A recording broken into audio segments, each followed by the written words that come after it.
Vous êtes le méchant dans l'histoire de quelqu'un. Vous êtes la méchante dans l'histoire de quelqu'un. Mhm. Et ça, ce n'est pas un problème à résoudre en soi. Alors, je le rappelle, dans cette playlist, c'est comme si on était là, tranquillou, à discuter autour d'un café ou d'un thé.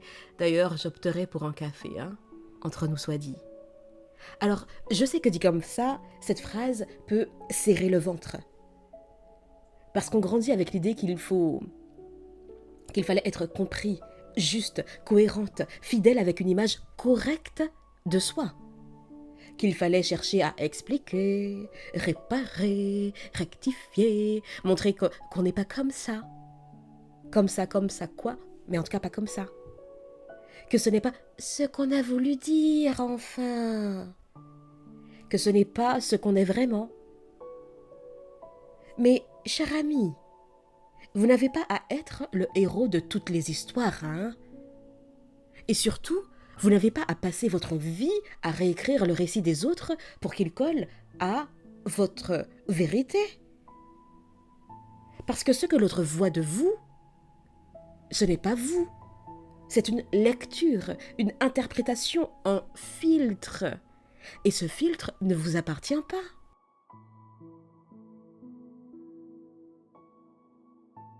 Chaque personne que vous rencontrez vous voit à travers ses blessures, ses attentes, ses peurs, ses manques, son histoire, ce qu'on lui aurait ou ce qu'on lui aura potentiellement dit de vous en amont. C'est comme cette personne que j'ai rencontrée une fois, enfin avant que je ne la rencontre, une connaissance commune me disait elle, fais attention à elle, elle est comme ci, elle est comme ça, et patiti, et patata. Et puis finalement, quand je rencontre la personne, ça se passe hyper bien et je me rends compte que c'est quelqu'un d'authentique, d'agréable au possible. Exemple. Vous traversez un épisode de vie délicat. Vous savez très bien, n'est-ce pas, que la vie n'est pas un long fleuve tranquille, qu'on n'est pas dans le monde des Télétoobies, qu'il y a forcément des moments dans la vie où ça ne va pas spécialement, ou même parfois où on est un peu perdu. Et là, par exemple, vous ne répondez pas à vos messages dans les médias, ou en tout cas pendant un moment, quoi. Mais de l'autre côté, c'est perçu comme une déclaration de guerre. Vous voyez? Mais on est où là? On va où? Vraiment? Vous voyez, voilà pourquoi, quand j'échange avec des proches, enfin, les vrais, et qu'ils me disent « Ah non, mais désolé pour le temps de réponse, je n'avais pas comme... » et puis qu'ils commencent à se justifier, mais moi je les rassure tout de suite. C'est ok, leur temps ne m'est pas dû. Ils ont une vie.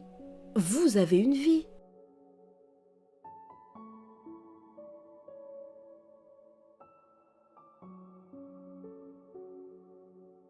Vous savez, vous n'arrivez jamais vraiment neutre dans la vie de quelqu'un. Vous arrivez dans un système déjà chargé. Et quoi que vous fassiez, vous allez activer quelque chose. Et vous n'avez pas besoin de faire grand-chose, et parfois vous n'avez rien besoin de faire. Votre simple présence suffira. Parfois ce sera agréable, et puis parfois ça sera de la confrontation, ça va susciter de la confrontation. Parfois votre simple présence, ce que vous allez dégager, ça sera insupportable pour l'autre. Vous voyez, alors en créole, ça va être pakasipotei. Ah, je la supporte pas celle-là ou celui-là. Et vous ne connaissez la personne ni d'Ève ni d'Adam, voilà comme ça, vous la voyez comme ça la première fois et vous, je la supporte pas. Bien souvent, ça n'a rien à voir avec, clairement que ça n'a rien à voir avec la personne. Ça a tout à voir avec vous et ce que la personne vous renvoie de vous-même. Ah, ce n'est pas agréable à entendre, je sais. Et attention, je ne me place pas comme celle qui sait, la fille parfaite. Ah non, non, non. C'est parce que j'ai fait ce processus de travail sur moi-même et que je suis honnête avec moi-même, aussi inconfortable que ça puisse être. Mais vraiment, qu'est-ce que ça peut être d'autre? Vous ne connaissez la personne ni d'Adam ni d'Ève. La personne arrive et boum, je la supporte pas elle, pour qui elle se prend. Elle prend tout le monde de haut, mais elle n'a rien fait. Elle est juste rentrée. Admettons, vous êtes dans une salle d'attente, la personne arrive, femme ou homme, et c'est parti. Et c'est parti. Et puis parfois ça va loin.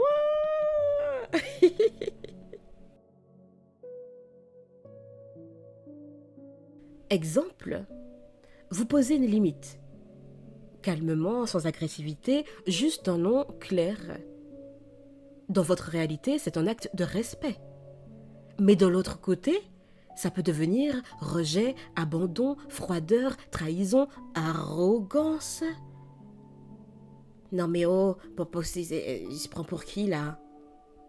Même scène, deux films différents. Et c'est là que beaucoup de personnes s'épuisent, puisqu'elles veulent corriger le film de l'autre. Expliquer le scénario, ajouter des sous-titres, faire des conférences TEDx. Non, Ernesto, non, attends, Ernesta, ce n'est pas ça. Tu n'as pas compris. Ce que je voulais dire, non. Oh, on va pas finir, hein. On ne va pas finir. Parce que ça, c'est pour une personne. Mais dites-vous que chacun a son propre filtre. Alors vous allez passer votre vie à expliquer chacun de vos comportements, chacun de vos choix, chacune de vos respirations à tout le monde. Et puis comprendre quoi? Vraiment. Quand vous dites non mais attends, tu n'as pas compris. Ce que je voulais, comprendre que vous n'êtes pas le méchant selon votre point de vue. La maturité émotionnelle commence souvent à cet endroit précis. Quand vous comprenez que votre intention ne garantit pas la réception. Et que ce décalage n'est pas forcément une injustice à réparer. On a tendance à croire que si quelqu'un nous voit comme le méchant, la méchante, c'est qu'on a raté quelque chose, qu'on aurait dû dire mieux, faire mieux, qu'on devrait être plus patiente, pédagogue. Alors oui, parfois, hein, parce que parfois oui. Mais souvent, non, hein. Non. Souvent, vous êtes simplement la personne qui a cessé de jouer un rôle confortable pour l'autre. Pour l'autre. Et ça, rien que ça suffit pour faire de vous le parfait méchant dans l'histoire de l'autre. Vous pouvez être quelqu'un de bien et rester le méchant dans l'histoire de l'autre, hein. Et ce n'est pas parce que vous êtes mauvais ou mauvaise, mais parce que vous avez cessé de vous adapter. Et ça, pour beaucoup, c'est impardonnable. Mais comment oses-tu ne pas tout faire pour me plaire?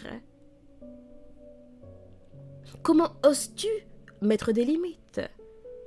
Comment oses-tu t'écouter? Et moi alors? Et moi dans ton histoire? Parce que oui, il y a des gens qui veulent être le centre, non pas que de leur vie, mais de la vôtre aussi, et de toutes personnes qui traverseront leur chemin. Et puis on parlera des PN aussi, hein. Oui, je suis très inspirée là. Prenons notre café, notre café. Et pour certaines personnes, c'est impardonnable. Cher ami, regardez honnêtement votre parcours. À un moment donné, vous avez probablement été celui ou celle qui a déçu. Celui ou celle qui est parti, qui a dit non, qui n'a plus donné autant qu'il ou elle donnait avant. Celui ou celle qui a changé, qui a osé changer, qui a eu même, je dirais, le courage de changer. Et à partir de là, une histoire s'est écrite sans vous.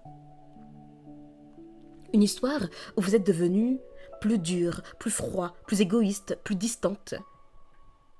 Une histoire qui fait sens pour l'autre, mais qui n'a pas besoin d'être corrigée pour que vous soyez en paix.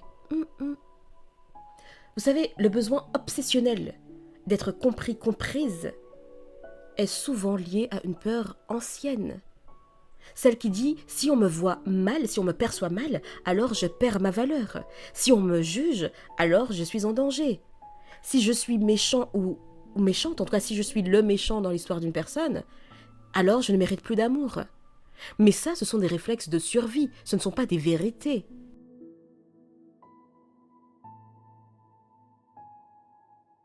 À un moment de la vie, à un certain stade, il y a quelque chose qui bascule. Vous réalisez que passer votre énergie à justifier vos moindres faits et gestes, non seulement ça vous épuise, mais ça vous éloigne de vous-même. Que vous êtes en train de négocier votre intégrité pour préserver une image. Et cette négociation, cher ami, est épuisante. Combien de décisions avez-vous prises, non pas en fonction de ce qui était juste pour vous, mais pour ne pas être mal vu? Combien de oui avez-vous donné à contre-cœur pour cette raison précise? Pour ne pas être le méchant, la méchante dans l'histoire des autres? Combien de silences avez-vous encaissé? Combien de fois vous êtes-vous étouffé avec ce que vous vouliez vraiment dire, juste pour ne pas être la méchante ou le méchant dans l'histoire de l'autre? Combien de sourires avez-vous lancé pour cette même raison, alors que vous auriez donné un bon chip là, ou un regard qui traduit votre pensée? Combien de compromis qui vous ont finalement laissé un goût amer? Être adulte émotionnellement, ce n'est pas être irréprochable. Qui peut y prétendre, vraiment? C'est accepter d'être parfois mal compris sans se trahir pour autant. Et attention, hein, je ne vous parle pas de devenir indifférente, indifférent ou insensible. Hein. Je vous parle de discernement. Tout le monde n'a pas droit à vos explications. Tout le monde ne doit pas avoir accès à votre monde intérieur. Tout le monde n'a pas la maturité nécessaire pour entendre votre vérité sans la tordre de 10 000 façons différentes et y ajouter 15 000 kilomètres. Et ce n'est pas une insulte, c'est une réalité humaine. Il y a des gens qui ont besoin que vous restiez figés dans une version de vous qui leur convient. Et le jour où vous en sortez, le jour où vous faites le malheur d'en sortir, vous devenez une menace. Oh là là, une menace à exterminer. Et une menace, dans un récit, c'est un antagoniste. Et c'est là que beaucoup de personnes font une erreur. Ils pensent qu'ils doivent se défendre. Mais se défendre de quoi exactement? D'un rôle que vous n'avez pas choisi?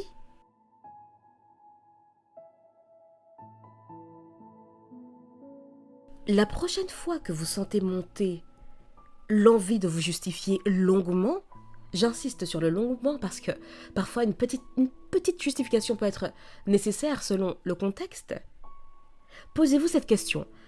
Est-ce que je parle pour clarifier une situation donnée ou pour être aimé? Si la réponse est pour être aimé, cher ami, arrêtez-vous. Arrêtez-vous. Non pas parce que c'est mal en soi, mais parce que ça ne fonctionne pas. Comme on dit en créole, ipaka fonctionne, ça ne fonctionne pas.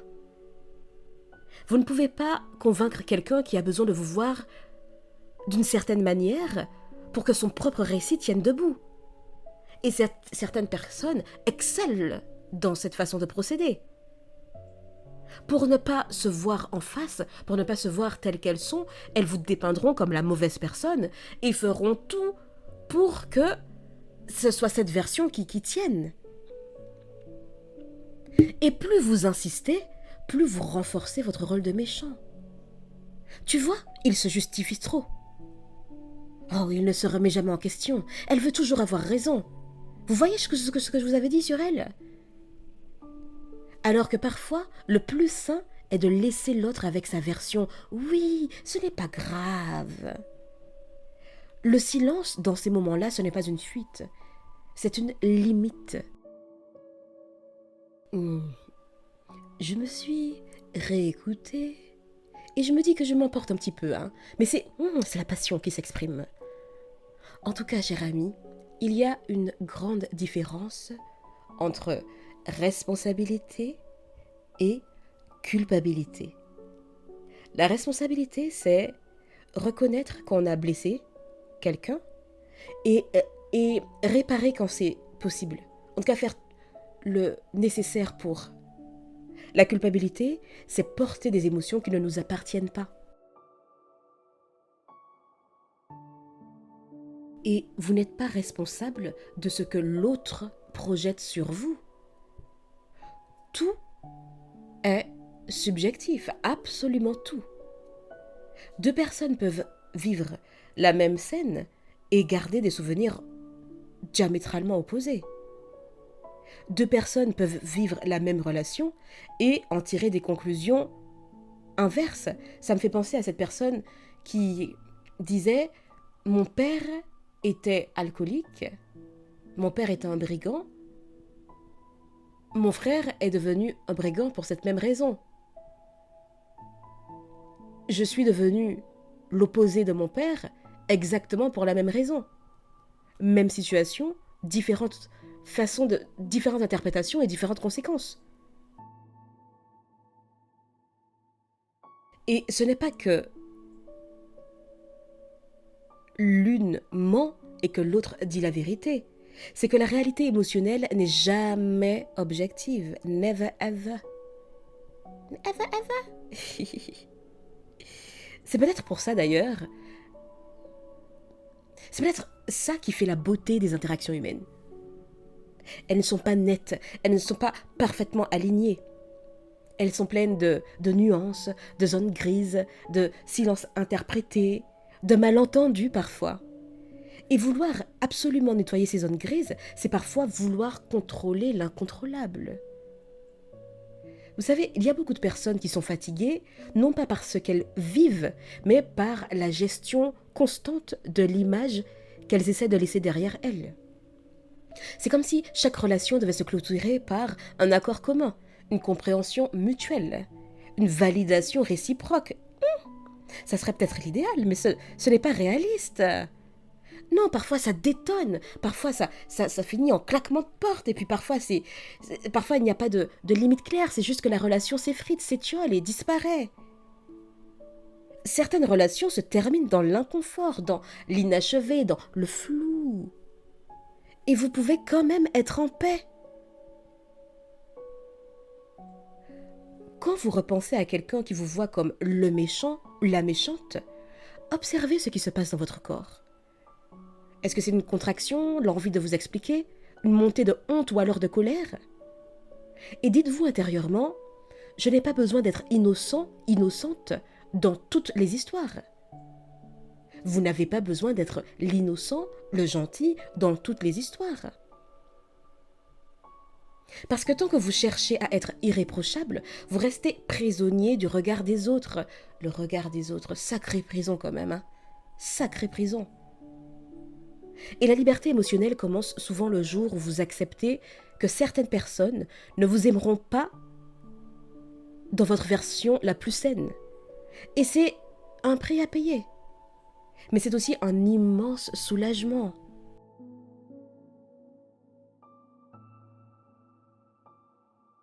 Cher ami, vous n'êtes pas ici pour être cohérent, cohérente avec les projections des autres. Vous êtes ici pour être aligné avec votre réalité intérieure changeante, mouvante. Alors oui, laissez l'autre raconter son histoire. Laissez-le vous voir comme il a besoin de vous voir. Ce n'est pas grave, vous n'avez rien à corriger. Vous n'avez pas à prendre le stylo dans ses mains et puis réécrire l'histoire de votre façon. Votre travail n'est pas de contrôler les récits, de corriger les récits, d'enjoliver les récits des autres. Non, non, non. Même si ces récits parlent de vous-même. Votre unique travail est de rester aligné. Et ça, croyez-moi, c'est déjà énorme. Cher ami, je vous dis à bientôt et d'ici là, imposez-vous.